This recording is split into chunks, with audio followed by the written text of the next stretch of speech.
العليم الحكيم.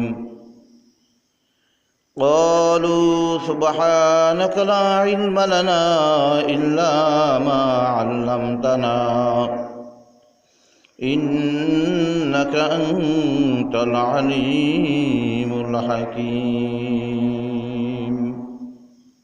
لا إله إلا الله لا إله إلا الله لا إله إلا الله محمد رسول الله صلى الله عليه وسلم.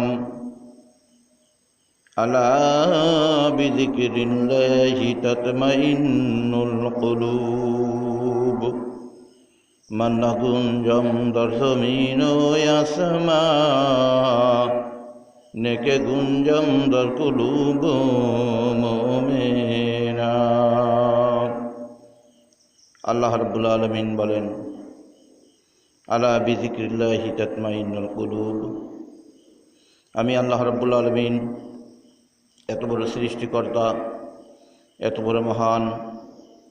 দুনিয়া এবং আকাশ, কোথাও আমার কোনো স্থান নেই, আর আমার স্থানটা কোথাও আমার রাখে না। একমাত্র আমার স্থান হচ্ছে আমার ওই মুমিনের কলবের বুকে, যার কলবের থেকে মধুর সুরে ইমানের হালাতে একবার আমার একটি জিকির বাহির হবে, লা ইলাহা ইল্লাল্লাহ মুহাম্মাদুর রাসূলুল্লাহ সাল্লাল্লাহু আলাইহি ওয়াসাল্লাম। যদি কোনো ব্যক্তি ইমানের হালাতে একবার কালেমাকে পাঠ করতে পারে, আল্লাহ তার পিছনে যত গুনাহ থাকবে সব গুনাহ মাফ করে দেবে। তবে ইমান থাকাটা শর্ত। আমি মদ খেলাম, গাঁজা খেলাম, সুদ খেলাম, ঘুষ খেলাম, জিনা করলাম, পরস্পর ইত্যাদি ইত্যাদি বড় বড় গুনাহ কবিরা করলাম, মা বাবার অবৈধ সন্তান হলাম, স্বামী স্ত্রীর ভিতরে মিল থাকলো না, এবং ভাই ভাইকে চিনতে পারলো না, মা বাপকে চিনতে পারলো না, ছেলে মাকে চেনে না, ছেলে বাপকে চেনে না। এরকমের লোক সারাদিন তোমার কাছে 24 ঘন্টা বসো আল্লাহর কোরআন যদি তেলাওয়াত করে, আল্লাহ রাব্বুল আলামিন বলেন যে লা ইয়াদখুলুল জান্নাহ, এই ব্যক্তি কখনো জান্নাতে প্রবেশ করিবেন না। তাই আমরা যারা দুনিয়ার বুকে জীবিত আছি, আমাদের প্রত্যেকের কলবের ভিতরে আল্লাহকে সঠিকভাবে বসাইতে হবে। আল্লাহকে আল্লাহ বলে ডাকতে হবে, এমনভাবে ডাকতে হবে যে ডাকার বিনিময়ে আল্লাহ যেন আমাদের গুনাহ মাফ করে দেয়। তবে কিছু শর্ত রয়েছে। মানুষের ভিতরে কিছু বিভ্রান্ত লোক আমরা তৈরি হয়ে গেছি, যারা আমরা হাদিসও বুঝি না, আমরা মাসলা মাসাইলও বুঝি না, আমরা কোরআনও বুঝি না। ইউটিউবের মাধ্যম দিয়া কিছু কিছু অশিক্ষিত মূর্খ গন্ডাররা হাদিস কোরআন দিয়ে দিয়া মানুষকে বিভ্রান্ত পথের ভিতরে লিপ্ত করতেছে। যেরকমের রফে দাইন বলা হয়, যারা আহলে হাদিস বলে দাবি করে, এরা আহলে হাদিস বলতে শূন্য। এরা কোনো লেখাপড়াও জানে না, আর আহলে হাদিস কাহাদেরকে বলে তাও জানে না। অথচ মানুষগুলোকে শয়তানের সঙ্গে দলভুক্ত করাইয়া, শয়তানের সঙ্গে আমল করাইয়া কাল কিয়ামতের ময়দানে ফি সাবিলিল্লাহ জাহান্নামের দিকে ফটাই দেবেন। তাই আমরা যারা আছি, যেখানে যারা আছে না কেন, আমরা যেন এই রফেদাইন মোহাম্মদের কওলে থেকে আমরা লিপ্ত থাকতে পারি, হেফাজত থাকতে পারি। রফেদাইন থেকে আমরা হেফাজত থাকতে পারি।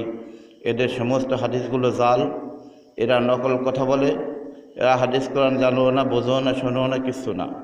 আর আল্লাহর কোরআন পর্যন্ত এরা মানে না। কারণ আল্লাহ রাব্বুল আলামিন কালামে পাকের ভিতরে বলে দিয়েছেন, ইয়া আইয়ুহাল্লাযীনা আমানু ইযা কুমতুম ইলাস সালাত ফাগসিলু উজুহাকুম। আল্লাহ বলে দিয়েছেন, হে আমার মানুষ সম্প্রদায়, তোমরা দুনিয়ার বুকে যখন আমার নামাজকে প্রতিষ্ঠিত করবা, নামাজ কায়েম করতে যাবা, তোমরা ওযু করো। ওযুর ভিতরে 4টা ফরজ আছে, ফরজ 4টা আদায় করো। আর রফেদাইন যারা আছে এরা ওযুর ফরজ বলে 60টা। আরেকটা বলে যে এদের শরীর কখনো নাপাক হয় না, এরা সর্বক্ষণ সর্বসময় পবিত্রতা থাকে, এদের শরীরে কোনো জুনুবি গোসলও নেই, নাপাক অপবিত্রতার কোনো গোসল নেই, এই বলে দাবি করে। এত বড় ঘৃণিত আর লজ্জিত কথা থাকতে পারে না।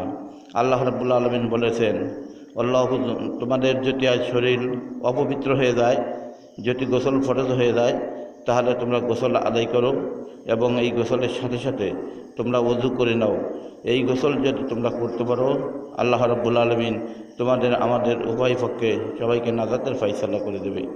যারা আজ আমরা রফে দানের দাবি করি, আমরা ভুল পথে রয়েছি, আমরা রফে দান থেকে ফিরে আসি, আমরা ফিরে আসি সঠিকভাবে আমাদের ইমাম আবু হানিফার যে কওলগুলো রয়েছে, হাদিস এবং কোরআন পাশাপাশি দুটো জিনিসকে দলিল দিয়ে দিয়া মাসলা মাসাইল দিয়ে আমাদেরকে যেটা বোঝাইছে, আমরা সেই জিনিসের উপর আমল করার চেষ্টা করি। শয়তানের দলভুক্ত থেকে আমরা মুক্ত থাকার জন্য চেষ্টা করি। আল্লাহ রাব্বুল আলামিন আমাদের প্রত্যেককে সঠিকভাবে দুনিয়ার বুকে হাদিস কোরআনকে বুঝে আমল করা এবং তদ অনুযায়ী চলার তৌফিক দান করুক। আমিন।